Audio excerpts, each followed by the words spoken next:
All right, so I'll get started here.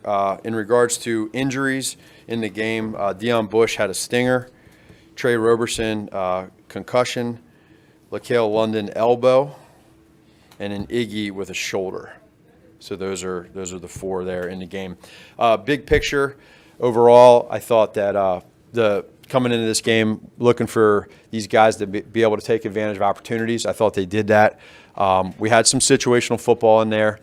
Didn't have a lot of plays in that first half, but we were able to get that 2-minute drive going with Justin, which I thought was great. And then to take it into the third quarter with Nick and the new group of guys on offense, the defense, they had a lot of plays and on their side. But overall, you always want to be able to come out of these games with as minimal amount of injuries as possible, and I feel good there. But I just appreciate this whole entire training camp, this preseason with our guys. They've been phenomenal, as I've told you in the past. And, now what they've done is they've made our job tough and Ryan's job tough, because I feel like there's a lot of competition at certain spots.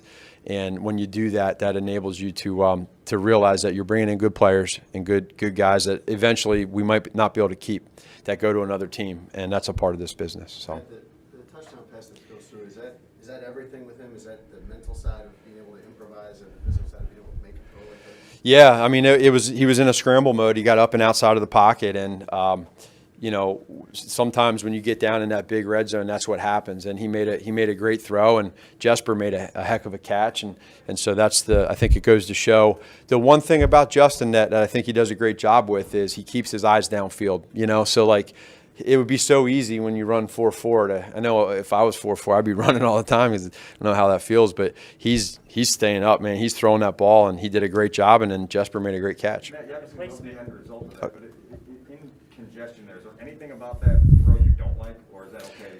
No, I was okay with it. I thought with the time on the clock where we were, he took a shot. And we had another guy behind Jesper, and so sometimes that happens. You want to be smart. You don't want to do the ones like he had one last week where he was trying to throw it out of bounds and it just stayed barely in bounds and almost got picked. And he knew right away. I just got to put a little bit more on it. That one there that happened tonight, I was fine with, and obviously you love the results. Matt, how hard is it for a rookie quarterback to keep his eyes downfield the way he does? How hard is it? Yeah, it can be difficult because a lot of times what these guys do is they put their line, like if you guys are the O-line, my eyes go here instead of down there. And so I think he has a good feel of where that is. And I thought our offensive line did a good job of giving him that pocket, especially in that drive. So he has that feel, and then they know when he gets up and out, now is he taking off or are you going to commit, and now he's going to throw it. And that's one of the things I've come away with in training camp, realizing that he's pretty special when he's outside the pocket. The placement of that throw, Yeah, special really good. is that, especially with the guy in his heels? Really good. I mean, you're running to the right, you're throwing to the right, a little bit across the body, but it's the accuracy, and that has always been. You guys know, you've seen it. I mean, that's one of his strengths is his downfield throw accuracy balls, and he did it, and so we took advantage of it. What did you think of him up until that final drive?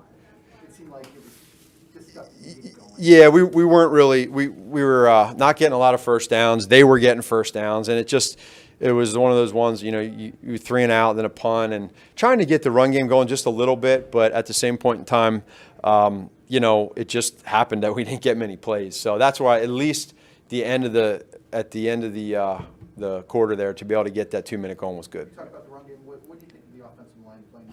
I thought it was good for him. It really was. I mean, that's why we wanted to do that. It was to be able to let them get out there, not even so much schematically as it was just them working together, them being in the huddle, them knowing what it's like together, sitting on the bench with Juan after a play, looking at the video together. But that's what it's all about. Now we got time to put it all together, get into where we're at, and they get to see themselves on tape. But I thought it was very important, regardless of results of really what happened, I thought it was important to get that cohesion of them being together. Your thoughts on the night that Jesper had, obviously 3 touchdowns Yeah. and an ability to take advantage of opportunities. Sure. Well, I mean, we talked about that the other day. When these guys get opportunities, he took advantage of it. And you like to see that with these players. They all get opportunities, and he did that. So I'm proud of him for that. Matt, you said, I think it was this past week, you said that Fields is farther along than you probably would have predicted that where he'd be right now. Sure. Are you looking at a guy that in your mind is an NFL-ready quarterback? Yeah, I think that he's at a point right now where he's the level where we thought maybe he'd be at coming into this thing.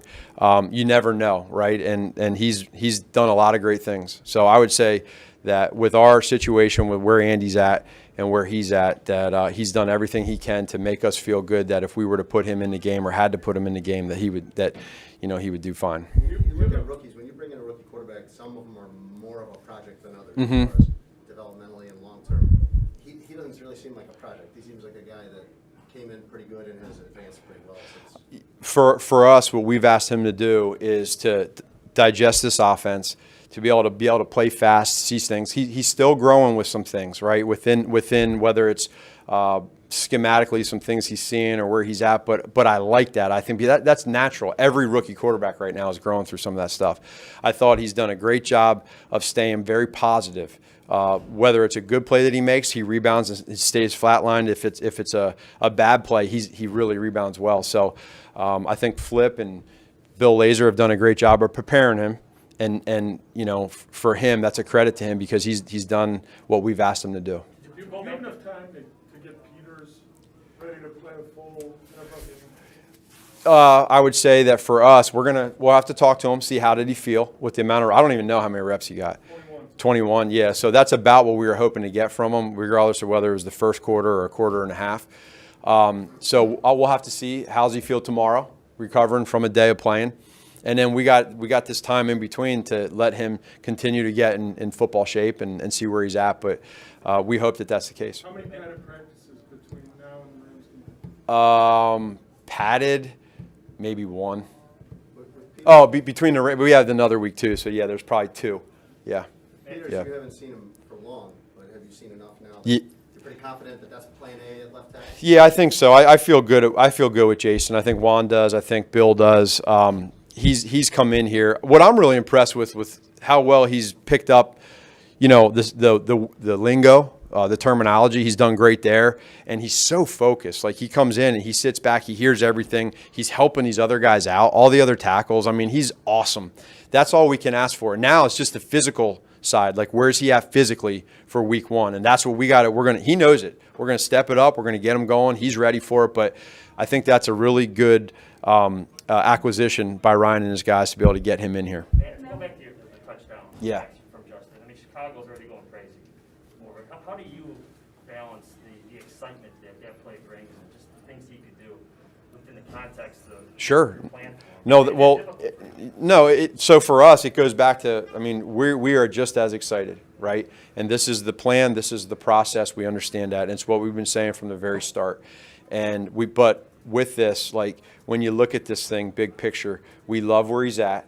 He's done everything we've asked him to do, and he knows all he's focused on every day, even tomorrow, is being as great as he can be, and know that what we said make it as hard on us as we can, and we'll all know. That's what I've said from day one. And so as we continue with this plan and this process, that's where we'll be at. Has he made it more difficult? No, I mean, I think we knew, or we hoped at least, that he would get to this point. And now we know where we're at as a staff, with where we're at with Andy. Again, being able to go out there and see where the entire offense is at collectively with the wide receivers, the tight ends, the O-line against the Rams with that plan, but also knowing, okay, here's what Justin did, right? And we had to see that, we had to know that, and now we move forward with what we talked about, but at the same point in time, feeling really good about where we're at with our quarterbacks. He's obviously not a finished product, but the touchdown in particular, the way he's able to sprint up and then over and make the throw on the dead run. How many people can make that play? Just that one specific play. I mean, I don't know. There's a lot of great quarterbacks in this league, and I think that it's something that he is going to continue to just keep practicing, whether it's up and out to the right, up and out to the left. But that's who he is. He's able to make great plays. Matt, what did you want Goldman and Trevathan to get out of their action tonight? Well, both specifically Eddie, he hasn't played in a while, and Eddie was like, "Hey, I want to play. I want to get out there. I want to see where I'm at." And so we appreciated that. Again, we'll have to talk to him, see where he's at physically and how he felt. But I thought he played really well. And then Danny too. I thought Danny came out and made some plays, and so training camp wise, we haven't been able to see him as much either. So I appreciate their professionalism and understanding this third game, and with some of the other guys not playing, them accepting that and I'm going out there and playing. And so I'm excited to watch the tape. But then once we watch this tape tonight on the plane ride home, tomorrow when tomorrow hits, I mean it is all LA. So yep, thank you.